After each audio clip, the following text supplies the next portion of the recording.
जादुई विशाल चाबी, शेर के बच्चे का पुनर्जन्म और काला चीता।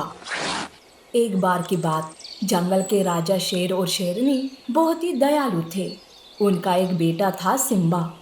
शेरनी सिम्बा को जंगल के कानून और दुश्मनों से लड़ने के तरीके सिखाती थी। शेर और शेरनी सिम्बा से बहुत प्यार करते थे। शेर और शेरनी के राज्य में सारे जानवर बहुत खुश थे। शेर और शेरनी एक जादुई विशाल चाबी की रखवाली करते थे। सब कुछ अच्छे से चल रहा था कि अचानक एक दिन जंगल में एक शैतानी शक्तियों वाला बगीरा नाम का काला चीता आता है, जो उस विशाल जादुई चाबी को हासिल करना चाहता था। वो उस विशाल चाबी को पाकर अपनी शैतानी शक्तियाँ और भी मजबूत करना चाहता था। वो जंगल में आते ही अपनी शैतानी शक्तियों से जंगल में दहशत मचाने लगता है। वो जानवरों को कीड़े मकोड़ों की तरह मारने लगा। उसे देख जानवर डर के मारे अपनी अपनी जान बचाकर भागने लगे। ये देख बगीरा जोर जोर से हंसने लगता है और कहता है, भागो भागो, जितना भागना चाहते हो उतना भागो, पर तुम में से कोई भी मुझसे नहीं बच पाएगा जब तक कि वो जादुई चाबी मुझे नहीं मिल जाती। यूं वो अपनी शैतानी शक्तियों से जानवरों पर हमला कर रहा था। वो ना तो बच्चों को छोड़ रहा था और ना ही बड़ों को। जो रास्ते में आता उसका शिकार करता। जानवर डर के मारे राजा शेर के पास मदद के लिए जाते हैं। महाराज, महाराज रक्षा कीजिए। एक बेरहम शैतानी शक्तियों वाला बगीरा नाम का काला चीता जंगल में आया है, जो बड़ी ही बेरहमी से हम सबको मार रहा है। वो उस विशाल चाबी को हासिल करने जंगल में आया है। महाराज, उसकी शैतानी शक्तियों के सामने ना तो बड़े रुक पा रहे हैं और ना ही बच्चे। जंगल जंगल नहीं बल्कि शमशान बन गया है। हमें बचा लीजिए महाराज। यूं सारे जानवर एक के बाद एक रोते हुए अपनी और अपने बच्चों की गुहार लगाते हैं, जिसे देख शेर और शेरनी के आंखों में आंसू आ जाते हैं। देखो, तुम सब हिम्मत से काम लो, मैं उस राक्षस को जिंदा नहीं छोड़ूंगा। यूं शेर और शेरनी दहाड़ मारते हुए बगीरा के पास जाते हैं। अरे ओ बगीरा, तेरी हिम्मत कैसे हुई मेरे जानवरों पर जुल्म उठाने की? लगता है तुझे अपनी जान की परवाह नहीं है। ये सुनकर बगीरा कहता है, अरे ओ चूजे, लगता है तुझे मेरी शक्तियों का अंदाजा नहीं है। अरे ओ राक्षस, तेरी हिम्मत कैसे हुई महाराज को चूहा कहने की? वैसे भी ऐसी शक्तियाँ किस काम की जो मासूम जानवरों पर कहर उठा रही हो? कोई मुझे नसीहत दे, ये मुझे पसंद नहीं है। बहुत हो गई तुम दोनों की बकबक, अब देखो मेरी शक्तियों का कमाल। यूं शेर शेरनी और बगीरा के बीच लड़ाई होती है। बगीरा की शैतानी शक्तियों के सामने शेरनी और शेर कमजोर पड़ जाते हैं। शेर और शेरनी घायल हो चुके थे। ये देख शेर बगीरा से कहता है, बगीरा, हम तुम्हें वो चाबी देंगे, बस एक शर्त पर। अब आया ना ऊंट पहाड़ के नीचे, बताओ क्या शर्त है तुम्हारी? हम उस जादुई चाबी को सिर्फ और सिर्फ पूर्णिमा के ही दिन छू सकते हैं। हम उस दिन तुम्हें वो चाबी दे देंगे। जैसे ही तुम्हें वो चाबी मिलेगी, तुम्हें ये जंगल छोड़कर जाना होगा। देखो, मुझे किसी के शर्तों पर चलना बिल्कुल भी पसंद नहीं है, लेकिन मैं तुम्हारी ये बात मान लेता हूँ। अगर कुछ गड़बड़ हुई तो तुम लोगों की खैर नहीं। और हाँ, जब तक तुम लोग मुझे वो चाबी नहीं देते, तुम्हारे बेटे को अपने पास रखूंगा मैं। ये कहकर बगीरा वही पास में खड़े सिम्बा को अपने मुंह में पकड़ लेता है। छोड़ दो मेरे बेटे को, वो मासूम है, उसे छोड़ दो।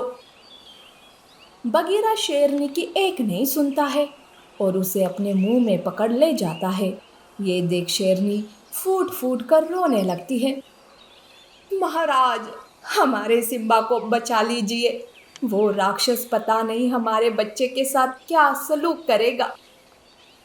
शेरनी, अपने आप को संभालो, हम सिम्बा को कुछ नहीं होने देंगे। हाँ शेरनी, हाथी सही कह रही है, हम अपनी जान दे देंगे, पर सिम्बा को खरोच तक नहीं आने देंगे। देखो शेरनी, जब तक वो चाबी उस राक्षस को नहीं मिलती, वो हमारे बच्चे को कुछ नहीं होने देगा। तुम हिम्मत से काम लो। सारे जानवर शेरनी को हिम्मत दे रहे थे। वहीं दूसरी ओर बगीरा सिम्बा को एक पिंजरे में कैद कर लेता है। वो ना तो उसे खाना देता है और ना ही पानी। सारा दिन बीत जाता है। बेचारा सिम्बा भूख और प्यास के मारे तड़प रहा था। ये सब वही छुप कर सिम्बा पर नजर रखे लोमड़ी और हिरन देख परेशान हो जाते हैं। लोमड़ी, लोमड़ी बहन, बेचारा सिम्बा भूख और प्यास के मारे तड़प रहा है। अब हम क्या करें? कुछ भी करके सिम्बा को बचाना होगा, चाहे इसके लिए हमारी जान ही क्यों ना देनी पड़े। वो मौके का इंतजार कर रहे थे कि सिम्बा को बगीरा के चुंगल से छुड़ा सके। बगीरा की आंख लगती है। हिरन चुपके से सिम्बा के पास जाने की कोशिश करती है, पर वो एक पत्थर से टकराती है और नीचे गिर जाती है। वहां हुई आहट से बगीरा की आंख खुल जाती है। वो हिरन को देखकर गुस्से से आग बबूला हो जाता है। अरे ओ हिरन, तेरी हिम्मत कैसे हुई यहाँ आने की? लगता है तुझे अपनी जान की परवाह नहीं है। बगीरा हिरन पर हमला करने ही वाला था कि लोमड़ी वहां आ जाती है। हिरन को धक्का देती है। लोमड़ी घायल हो जाती है। बगीरा इतना बेरहम था कि वो हिरन और लोमड़ी दोनों का शिकार करता है। ये देख सिम्बा डर के मारे रोने लगता है।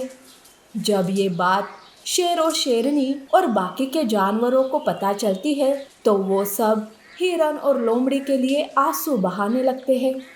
आखिरकार पूर्णिमा का दिन आ ही जाता है। शेर, शेरनी और बाकी जानवर जादुई चाबी के पास जाते हैं। वो चाबी एक बहुत ही बड़े जादुई दरवाजे की थी जो सिर्फ और सिर्फ पूर्णिमा के दिन ही खुलता था। बगीरा भी सिम्बा को लेकर वही आता है। बिना खाने और पानी के सिम्बा की हालत बहुत खराब हो चुकी थी। जैसे ही चांद की रोशनी उस चाबी पर पड़ती है, वो चाबी चमकने लगती है। ये देख बगीरा खुश हो जाता है। शेर वो चाबी निकालकर बगीरा को देता है। बगीरा चाबी लेने की कोशिश में सिम्बा को उठाकर दूर फेंक देता है। सिम्बा एक पत्थर से टकराता है और उसकी मौत हो जाती है। ये देख शेर, शेरनी और जानवर एकदम से सहम जाते हैं। इधर बगीरा उस चाबी से उस विशाल दरवाजे को खोलता है। जैसे ही वो उस दरवाजे में जाता है, एक बड़ा सा सांप उसे जकड़ लेता है और ढेर सारे बिच्छू उस पर चढ़कर उसे डंक मारने लगते हैं। बगीरा अपने आप को छुड़ाने की बहुत कोशिश करता है, पर बचा नहीं पाता। वो मारा जाता है। वो दरवाज़ा अपने आप बंद हो जाता है। तब उस विशाल जादुई चाबी में से आवाज़ आती है, शेर, शेरनी, ये दरवाज़ा सिर्फ अच्छे लोगों के लिए ही खुलता है। जितनी भी शैतानी शक्तियाँ इसमें आने की कोशिश करेगी, उनका अंजाम यही होगा। तुम अपने बेटे सिम्बा की चिंता ना करो। मैं उसे अपनी जादुई शक्तियों से पुनर्जन्म देती हूँ। यूँ वो जादुई विशाल चाबी अपनी जादुई शक्तियों से सिम्बा को पुनर्जन्म देती है। ये देख शेर, शेरनी और बाकी के जानवर खुश हो जाते हैं।